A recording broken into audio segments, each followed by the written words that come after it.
There's a chemical fog outside our school. We can't leave. The view from our classroom windows is nothing but a murky white. I bet if I went outside and looked down, I wouldn't be able to see past my knees. I won't be going outside though. I honestly don't think I'll leave this classroom for a while. Our class, Gothic Literature, was supposed to end at 1:30.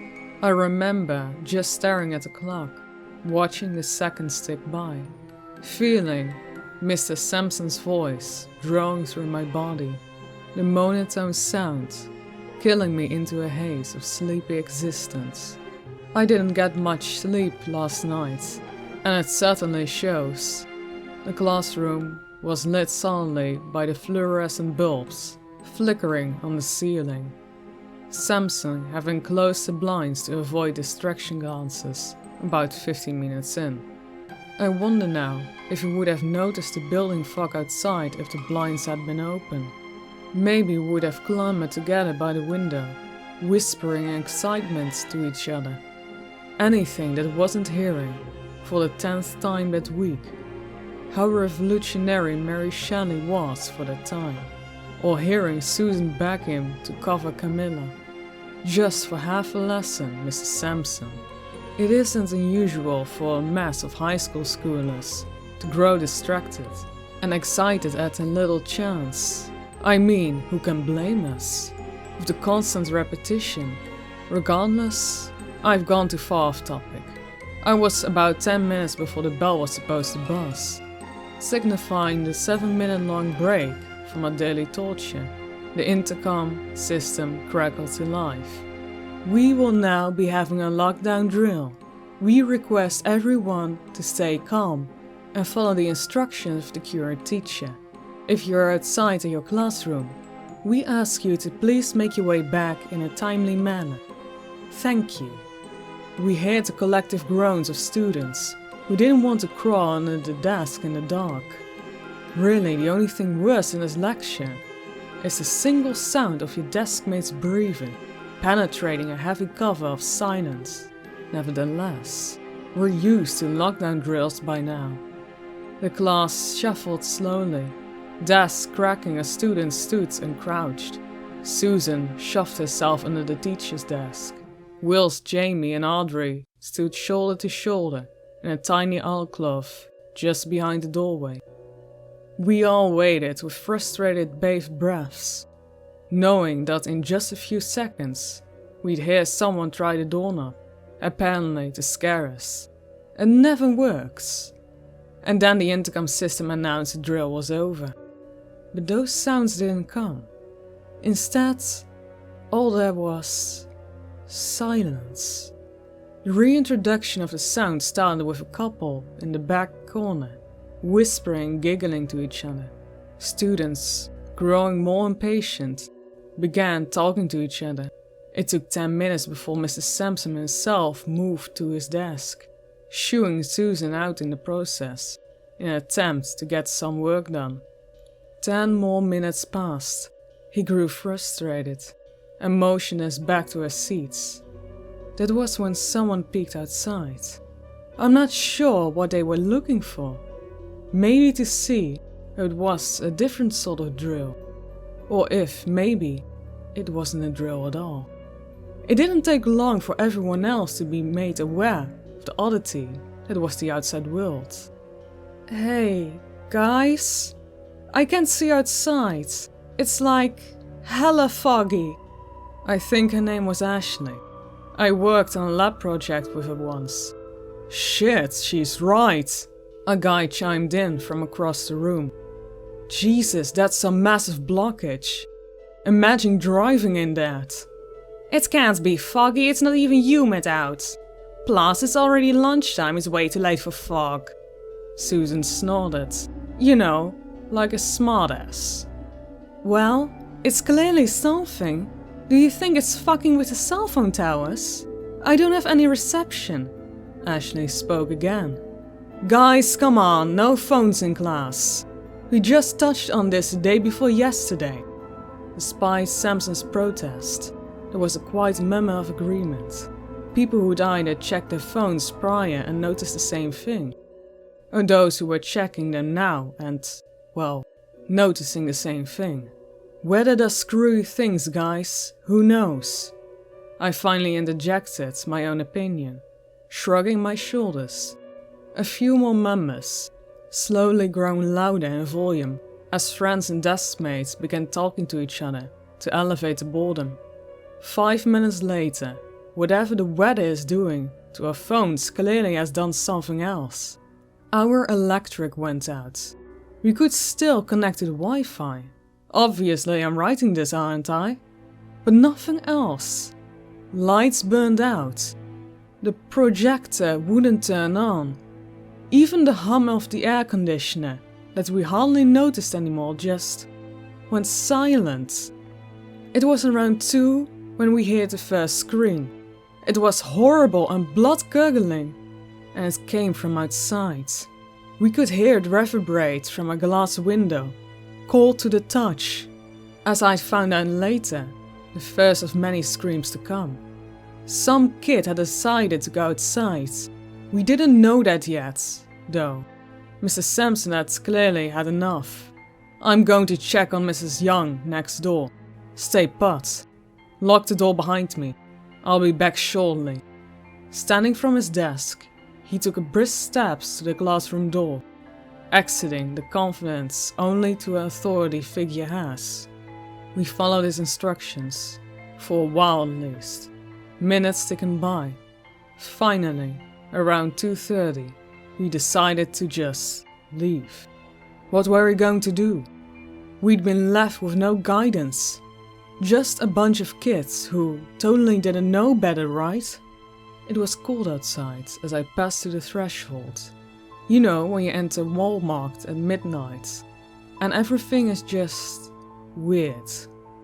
Like you're in a different place? That's kind of what this felt like. The hallways were dark, silent. The only lights threw in through the double doors in Hall B, casting large shadows behind doorways.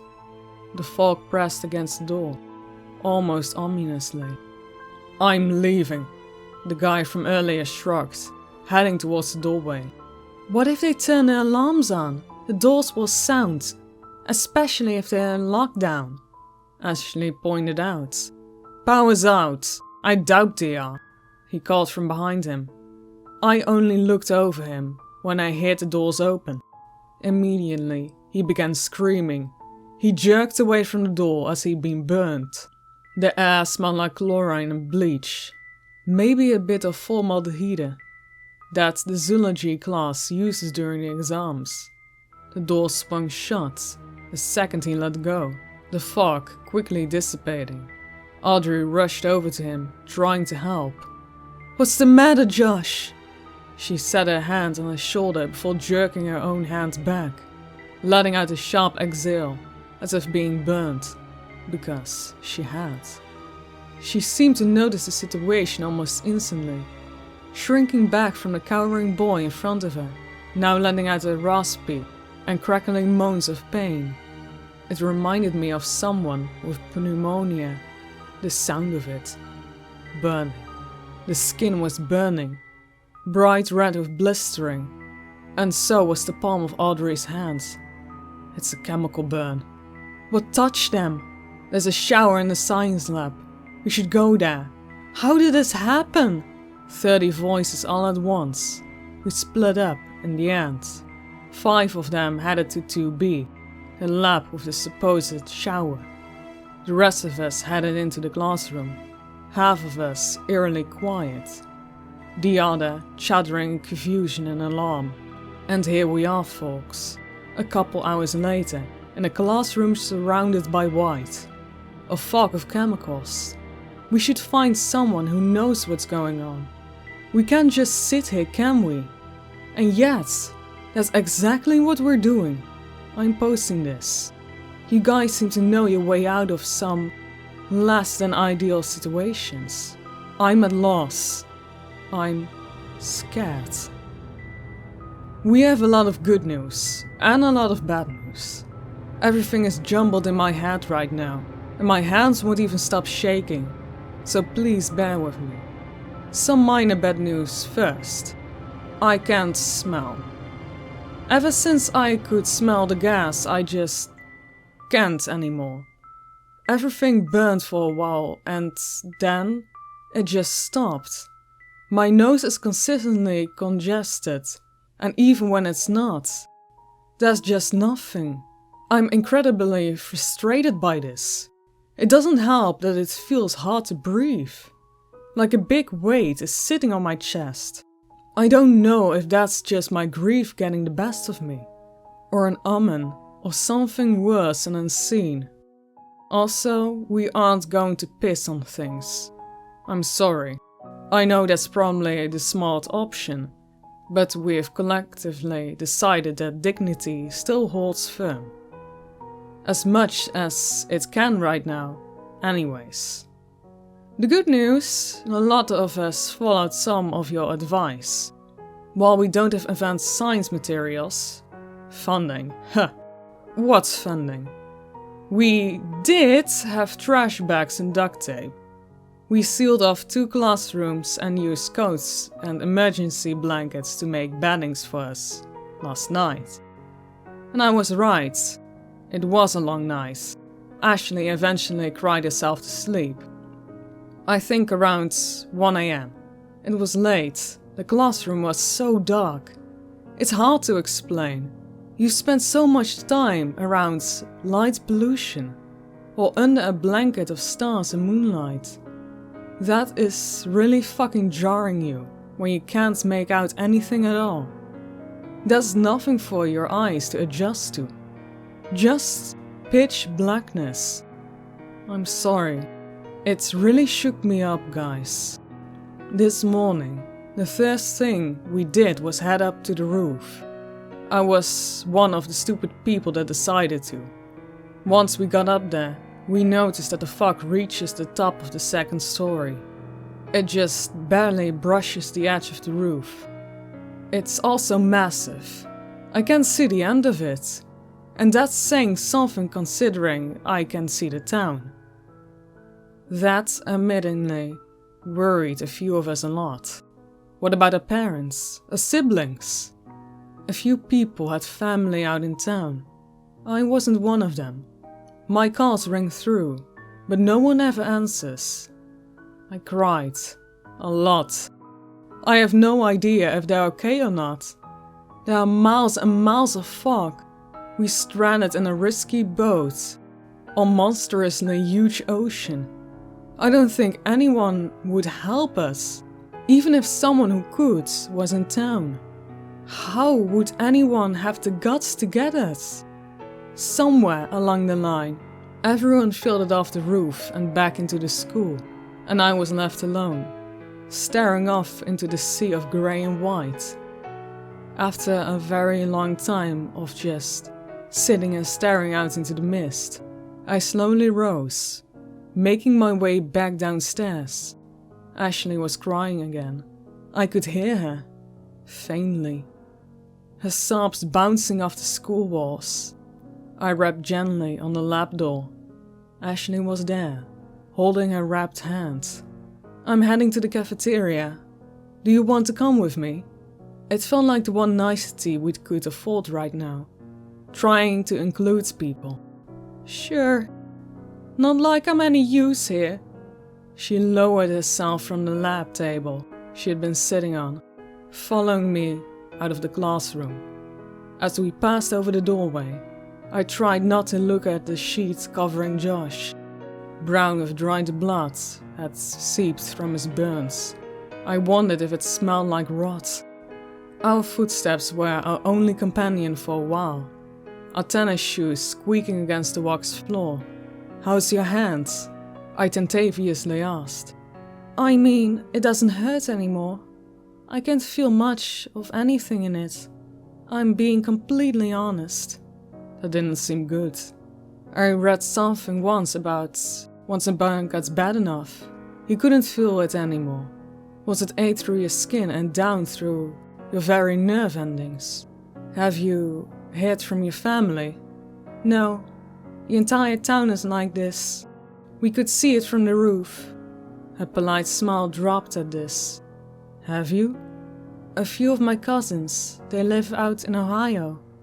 I can't reach anyone else, though. We aren't even on the news, Sam. No one has heard anything about us. There's a blockage on the town line. She drove down last night to check, but the guys there won't tell my cousin anything. Just that the town is zoned off until stated otherwise. Her voice wavered before she cleared her throat, pulling her gaze from mine. I looked down at my feet. That's weird, I managed in response.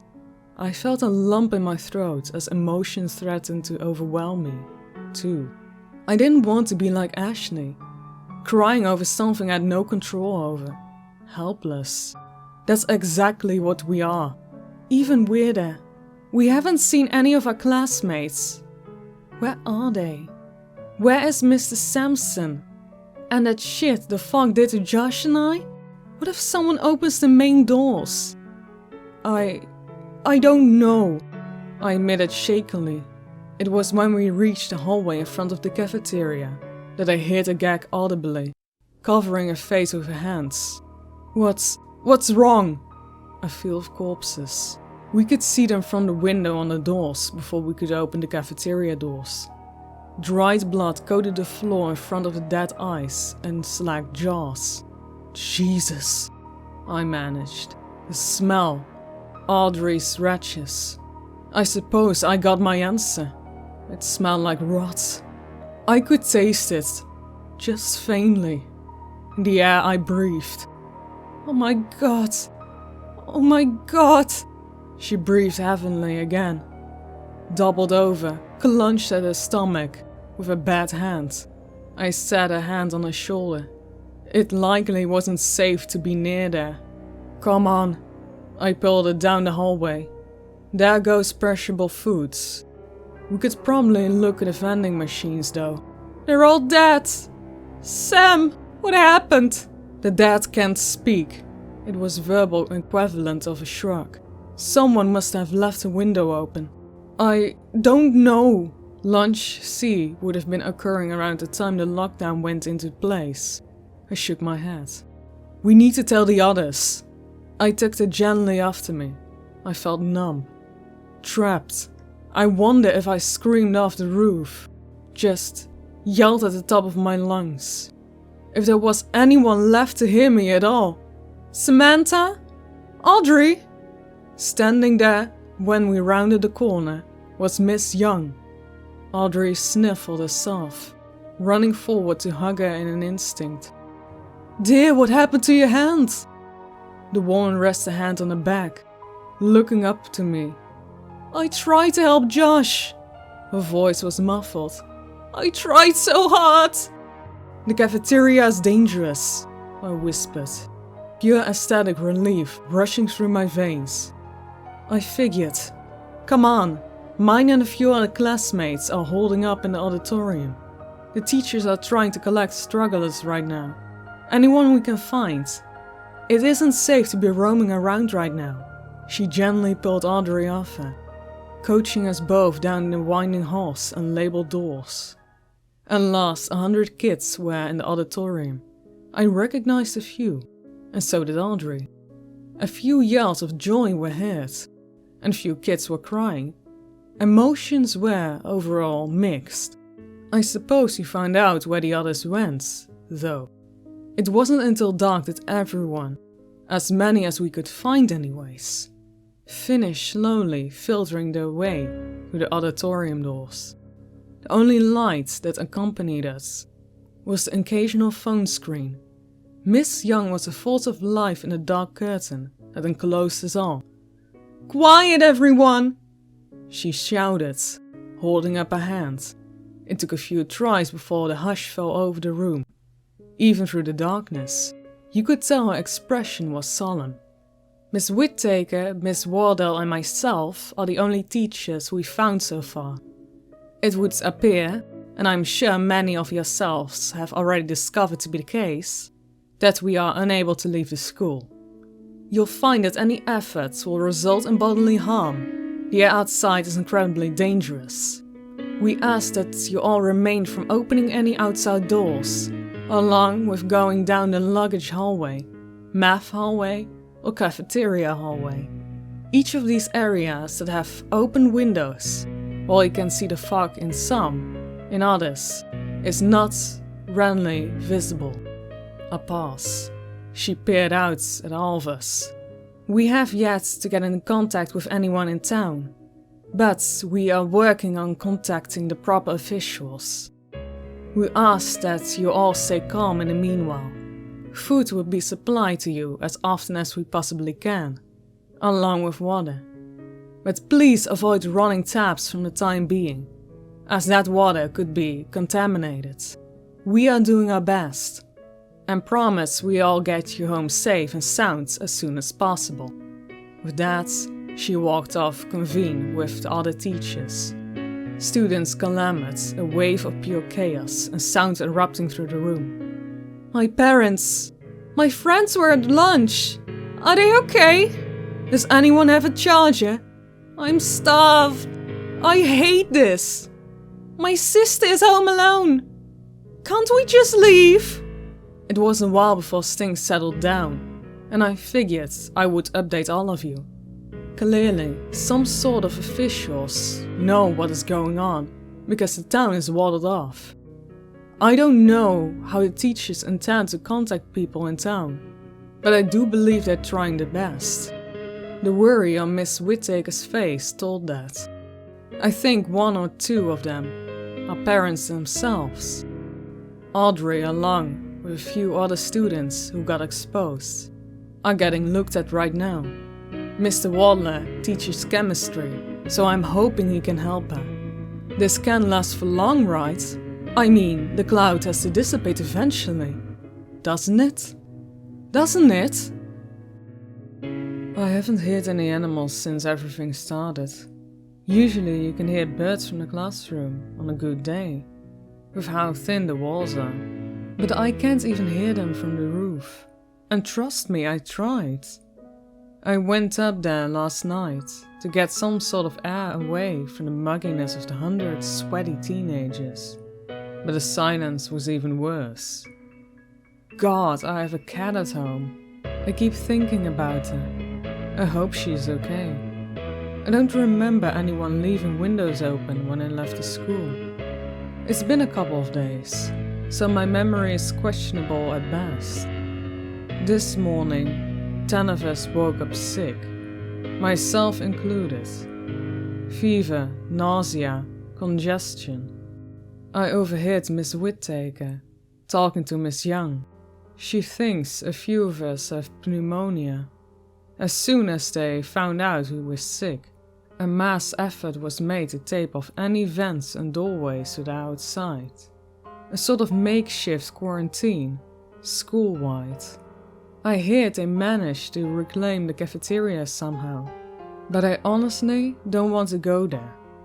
I don't think all the bleach in the school would clean up that much blood. And God knows what they did with all the bodies. They did, on a brighter note, get a generator up and running. It's nice to have light again, especially in the bathrooms. Pissing in the dark is not an easy task. Let me tell you that. I got urine on my hands and pants more than once.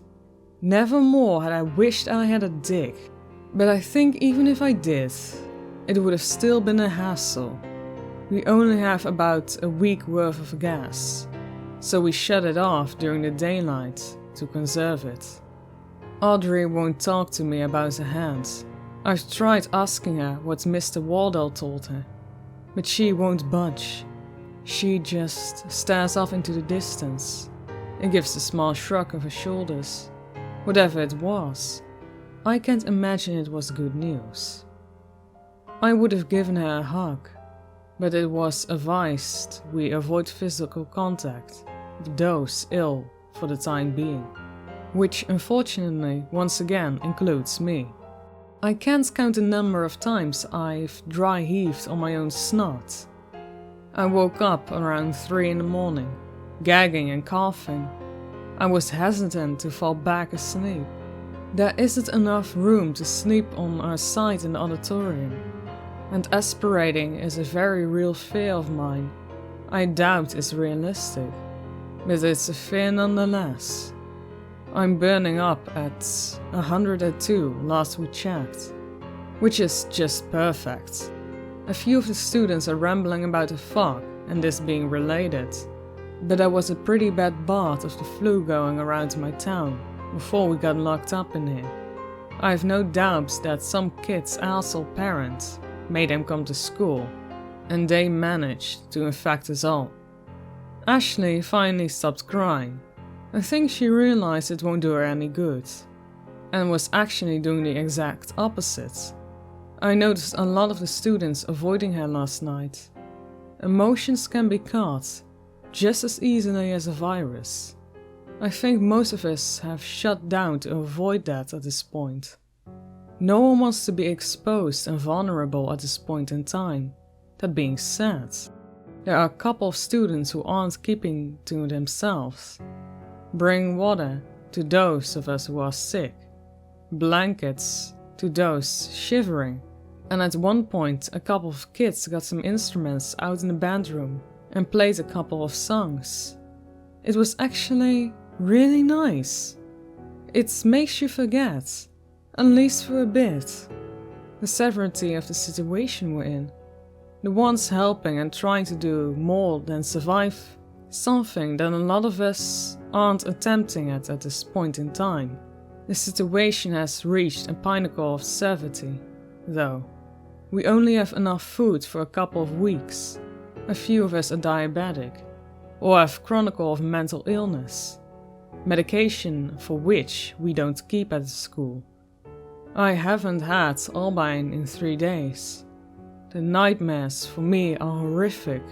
I would do anything to make them stop. And I know this is only the beginning for me.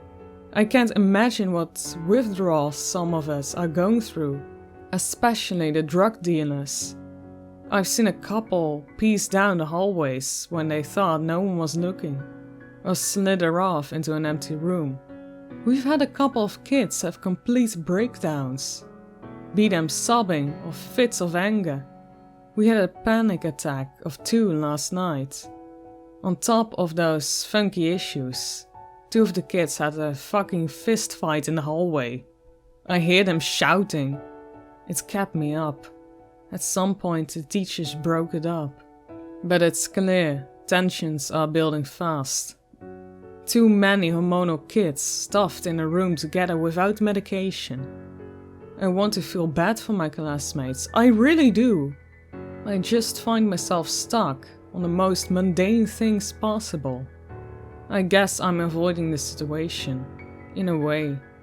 On the bright side, we can't exactly take finals at a time like this, so studying isn't really necessary. Thought I've seen a couple of the AP students in the library, hunched over stacks of study guides. Weird kids those are. Whatever helps you cope though, I guess. A lot of you wanted me to wander off on my own. I'm glad I didn't. Both because of my lack of skill and sudden sickness. And also because I spotted a familiar face in the crowd, once the lights were on. Seth and I have been friends since freshman year, so it was a happy reunion. He gave me back my book he borrowed a couple of days ago. It feels like weeks as of now, and it was one of my favorites, so when I'm able to, I've been reading that. I was fucking dying of boredom. Survival is really dull after a while of it. I did find a couple of manuals in the library for water filtration and shared them with Miss Young. She agreed on both this and reached out to the news outlet. So our days have mostly been focused on these things. Audrey got in contact with her cousin, who finally got one of the guys at the blockade to talk. Somehow. He confirmed that it's a chemical spill and that they're working on resolving the issue. They can't, for their own safety, attempt a rescue operation until everything is cleaned up. There's no telling how long it will take. No, I've heard they're still trying to keep it on the down low. But I've been trying to avoid the news lately, so I don't know for sure. I do know that the fog is getting worse, somehow. You can hardly see outside for the second story anymore. And it crawls over the edge of the roof according to some band kid. Some kid named Brady did go missing. They thought they managed to wall off the language hall. But that stupid fuck went and opened the goddamn doors. Managed to shove the doorstop under it too. We're lucky the teachers walled off as separate hallways. They're hesitant to let anyone wander near to the outside doors now. And I've set up a few posts of supervision. Mostly kids who have seen some shit and managed to keep their shit together in the past. They haven't said that. But I saw Susan chilling in the front of the doors to the math hall. And I know for a fact her family life is fucked. She's annoying as shit, but I suppose I trust her more than most of the rest of us. I did suggest before Brady went missing that we branch off into several rooms to sleep, but after everything went down, that idea was quickly shut down as well. There goes some peace and quiet. I heard Mr. Waldo is working with a few of the science buffs to figure out how we can stop whatever is outside from hurting us even more, along with possibly the pipelines, so that we have, safely, more water. But between that and kids who were already injured, his hands are pretty full. I did write down all of your suggestions and share them with him, just so he had some sort of sharing point. He seemed grateful, so thank you all. One of the kids mentioned that some of them were trying to make some sort of makeshift suit, so more on that later, I suppose. I'm worried that one of the teachers will want to test it if he's telling the truth. They always say women are children first to be saved. But truth be told, the teachers have degrees. They've taken various of courses and seen much more shit than we have. Not to mention, have more semblance of mental stability. They aren't gods, but they're far more helpful than most of us are. We can't afford to lose them. I can't stop coughing. I need to rest for now. It's pretty early in the evening, so I do my best to keep you all updated as the night progresses. In the meantime, if you guys have any advice about fevers, please let me know. We're too low on ibuprofen and Tylenol to afford using it yet, but I'm absolutely miserable. I'm not dead. That sums up the next 1000 words for you. I'm alive. And so are some kids that were with me at the school. It's been 2 weeks since we got home, and things have been unsettlingly normal. Everyone just expects us to go back to our day-to-day lives, as if nothing happened. The world continues turning despite our effort to ground it. A lot of us lost our family. I was one of the lucky few that didn't. Needless to say, this will be my last update. I don't feel as though anything particularly horrifying is occurring anymore. I'm just trying to cope, I guess. Reaching out to you all to let you know that I'm alive. I need to talk about it a bit with people who haven't gone through it and aren't professionals. God knows I've seen enough of those.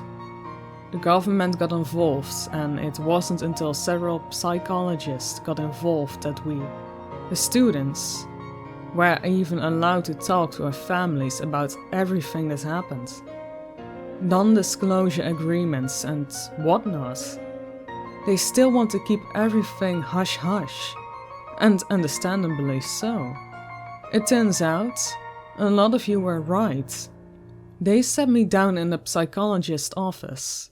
I remember because the walls were so bare, compared to the ones I've been in previously. A clock ticked on the wall.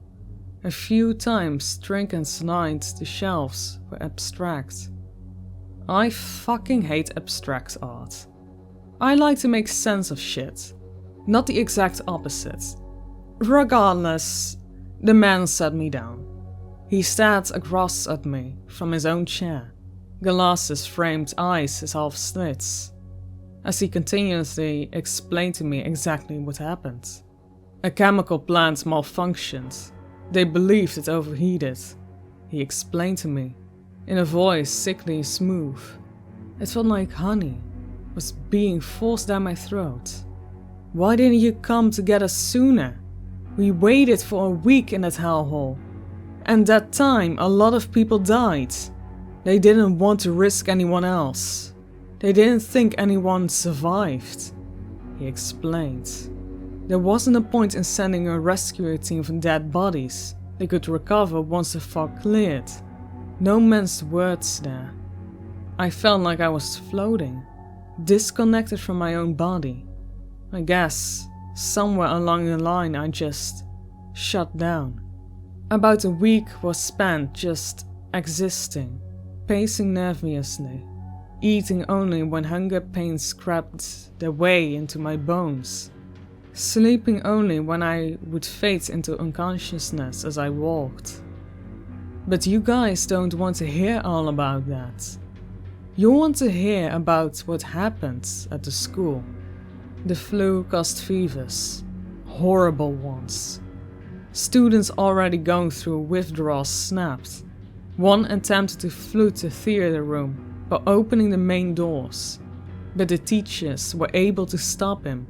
They weren't able to stop the kid named Tyler from grabbing a knife and going to a stabbing spree though. We lost 4 students and a teacher for that. Susan and Mr Waldo were among the casualties. Tyler had made his way through Susan's impromptu guard watch. Mr Waldo tried to stop Tyler, but was unsuccessful. I remember the screaming, deafening and loud as it echoed throughout the large room, meant only to amplify sound. How ironic, right? We put the bodies in the basement, along with the others that had piled up. I volunteered to help. The smell that pre-met the basement was sickening, an instinctually gut-wrenching smell that caused me to heave. I still had a fever when the fog began to clear enough that the police made their way through the doors. I checked all of us out individually and stayed with us for a day as we waited for the outside to be clear enough to leave. It was a restless night. Our rescue had come, and still we were trapped. Other than that, the school was mostly just boredom. Power went out somewhere along the line. We ran out of gas. Hence my sudden radio silence. And most of the time was spent either talking to each other or staring at walls in boredom. Without light, it was hard to read in most of the classrooms. The library had some windows, but not very many. Without fresh water, it was hard to bathe and use the restrooms. Without fresh food, cooking was nullified and reduced to canned food. Any outlets for fun were gone, replaced with silence. And despite getting out, I feel that way. I feel worse than when I was in school, despite the amount of death I saw and the horror I was in. I felt fine, relatively speaking. Now I'm restless and frustrated. I can't sleep anymore, not unless I'm collapsing out of pure exhaustion. When I finally do, I have nightmares. There are times I wish nothing had ever happened and, unspeakably, times I wish I had never left the school. The only good thing is that Audrey and I became friends. Companions over countless texts, messages meant to comfort and soothe one another. She lost her hand. It was too damaged. They performed an amputation just a couple of days ago. I went to visit her after the surgery. She didn't even seem too fazed by it, just there for the ride, if that makes sense. It was like she didn't even register it. Despite the accepted normalcy, everything feels anything but. I feel like a shadow of a person, walking their way through the stranger's life. It doesn't feel like mine anymore. The psychologist said it's due to the trauma. I don't know. School starts back after Christmas. I don't want to go back. They talk a lot about horror being the events, but the aftermath is the real terror involved. The countless days of time lost to a wandering mind, an empty body. I'm nothing more than a fear-filled husk, expected to continue on as nothing ever happened. I'm expected to celebrate Christmas with my family. I'm supposed to laugh and decorate a tree. I'm supposed to be excited to go back to school when break is over and see my friends. But I'm not. I'm just tired.